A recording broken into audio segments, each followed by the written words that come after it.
Assalamualaikum warahmatullahi wabarakatuh. Halo semuanya, perkenalkan kami dari kelompok Study Buddy kelas RPL 3A. Di sini saya bersama rekan-rekan saya dengan saya sendiri Raisa Fasya, ada rekan saya Natasha Ramadhani, Salsa Bila Restu Adriani, Niranti Salma Nabila, Najwa Salsabila Putri, dan Maliha Azizah. Di sini kami akan mempresentasikan proyek UAS kami dengan proyek Remastered Ubuntu. Nah, sebelum kita memulai lebih jauh, di sini kami akan menjelaskan tentang latar belakang dan tujuan proyek, langkah-langkah remastering, daftar paket dan fitur yang diubah, dan terakhir panduan instalasi dan penggunaan. Nah, latar belakang dan tujuan dari proyek ini adalah banyak pelajar yang masih mengalami kendala dalam instalasi dan penyiapan aplikasi pendukung pembelajaran. Nah, Study Buddy OS ini hadir sebagai solusi untuk membantu pelajar, khususnya di bidang rekayasa perangkat lunak untuk menghadapi kebutuhan perangkat belajar berbasis teknologi. Nah, melalui remastering Ubuntu yang telah dilengkapi aplikasi siap pakai, Study Buddy bertujuan menciptakan lingkungan belajar yang lebih praktis, efisien, dan mendukung produktivitas belajar. Selanjutnya akan ada modifikasi yang akan dijelaskan oleh rekan saya. Oke, selanjutnya saya akan menjelaskan apa saja yang kami tambahkan ataupun kami ganti pada proses remastering ini. Yang pertama itu mengganti wallpaper default menjadi wallpaper yang kami custom. Selanjutnya, menambahkan shortcut dari web dan menginstal aplikasi yang membantu pembelajaran siswa RPL seperti Visual Studio Code, GitHub, Figma, dan alat bantu belajar lainnya seperti timer, planner, classroom, drive, dan lain-lainnya. Selanjutnya, mengganti tema Ubuntu default menjadi tema ArcGIS Lite. Dan yang terakhir, mengganti icons aplikasi menjadi icons yang kami custom. Mungkin itu saja yang saya dapat jelaskan. Selanjutnya akan dilanjutkan oleh rekan saya. Jadi ada beberapa aplikasi yang kita sediakan di Study Buddy ini untuk mendukung teman-teman yang sedang berada di bangku sekolah. Nah, yang pertama itu ada aplikasi Google Classroom. Nah, Google Classroom ini untuk teman-teman gunakan masuk ke room atau ruangan tertentu dalam pembelajaran. Kemudian, yang kedua ada Visual Studio Code. Nah, Visual Studio Code ini digunakan untuk teman-teman yang perlu mengoding dalam pembelajaran. Kemudian yang ketiga ada Zoom. Nah, fungsi Zoom ini untuk teman-teman gunakan sebagai aplikasi meeting online.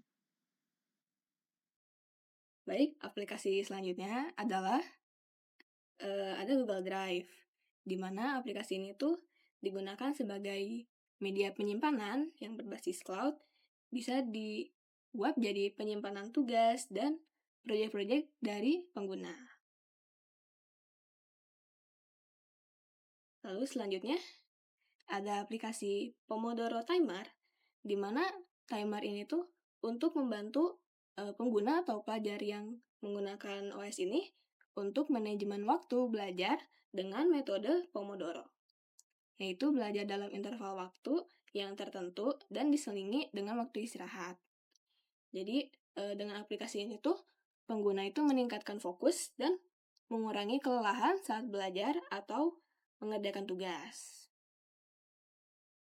Selanjutnya ada planner, di mana planner ini tuh berfungsi untuk merencanakan kegiatan atau tugas. Jadi si planner ini tuh bisa digunakan untuk mencatat jadwal belajar atau tenggat tugas atau rencana kegiatan harian. Jadi dengan adanya aplikasi ini tuh pelajar atau pengguna OS ini dapat mengatur waktu dan prioritas belajar dengan lebih terstruktur. Nah, untuk selanjutnya kami juga mengintegrasikan Figma. Kenapa? Karena siswa RPL harus paham tentang UI UX. Dengan Figma, mereka bisa merancang antarmuka aplikasi sebelum diimplementasikan ke dalam kode, sehingga hasil akhirnya nanti akan lebih presisi dan juga estetik. Figma di sini kami sengaja mengganti ikonnya agar selaras dengan desain modern flat.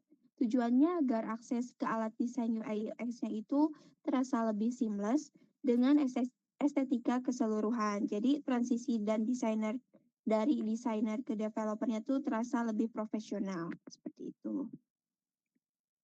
Nah, belajar RPL tanpa GitHub itu ibarat kayak nulis buku tanpa diary ya.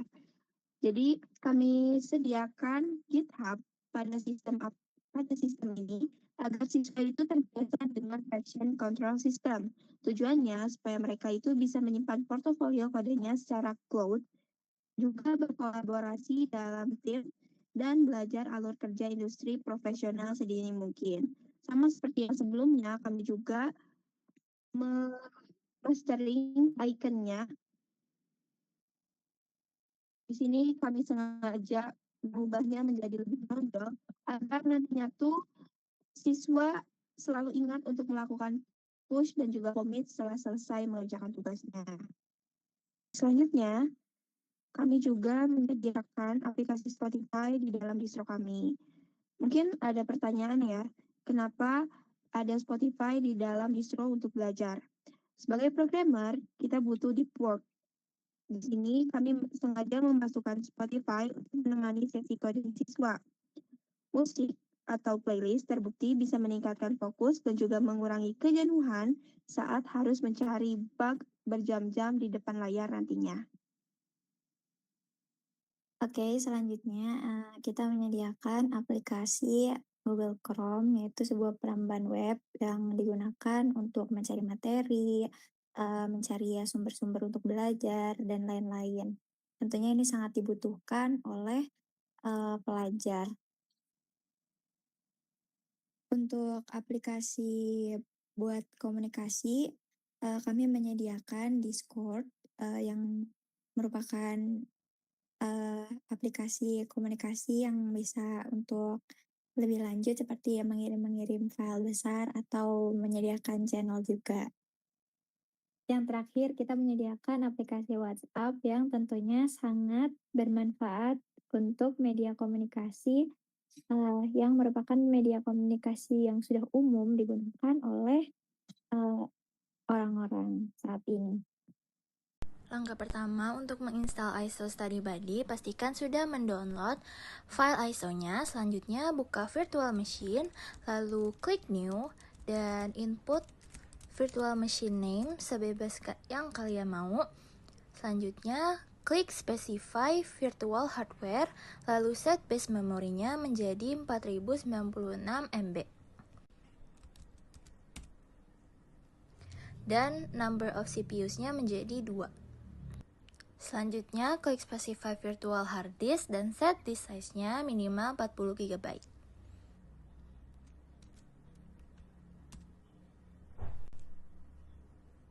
Kalau sudah, klik finish. Lalu klik settings dan scroll ke bagian sistem di bagian motherboard. Di sini boot device order-nya wajib unchecklist floppy disk, lalu mengubah urutannya menjadi optical lalu hard disk. Selanjutnya scroll ke bagian display. Di sini video memorinya disetting ke 128 MB.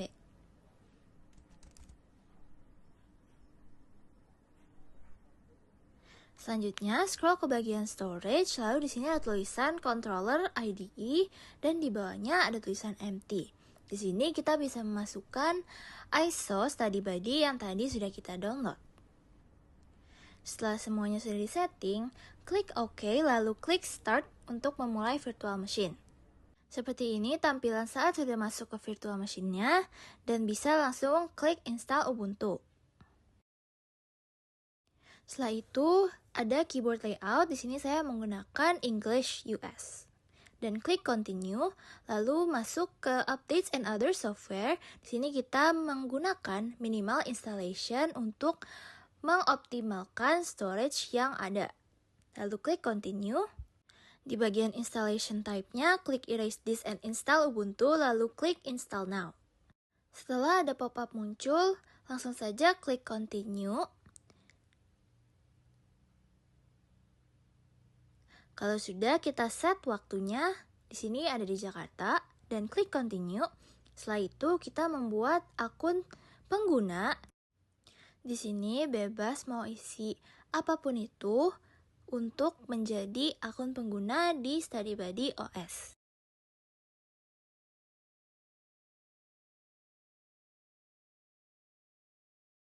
Setelah klik continue, loading akan dimulai dan di sini kita tunggu sampai loadingnya selesai, lalu StudyBuddy OS siap digunakan.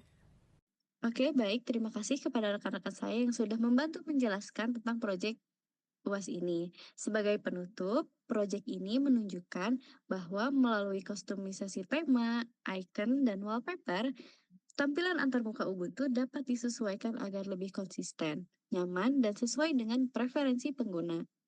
Walaupun ruang lingkup proyek ini terbatas pada aspek visual, hasil yang diperoleh membuktikan bahwa desain antarmuka memiliki peran yang sangat penting dalam pengalaman pengguna. Kedepannya, pengembangan ini dapat diperluas ke aspek fungsional dan optimisasi sistem untuk meningkatkan nilai teknis dari proyek ini. Terima kasih untuk perhatiannya. Mohon maaf bila ada kesalahan. Wassalamualaikum warahmatullahi wabarakatuh.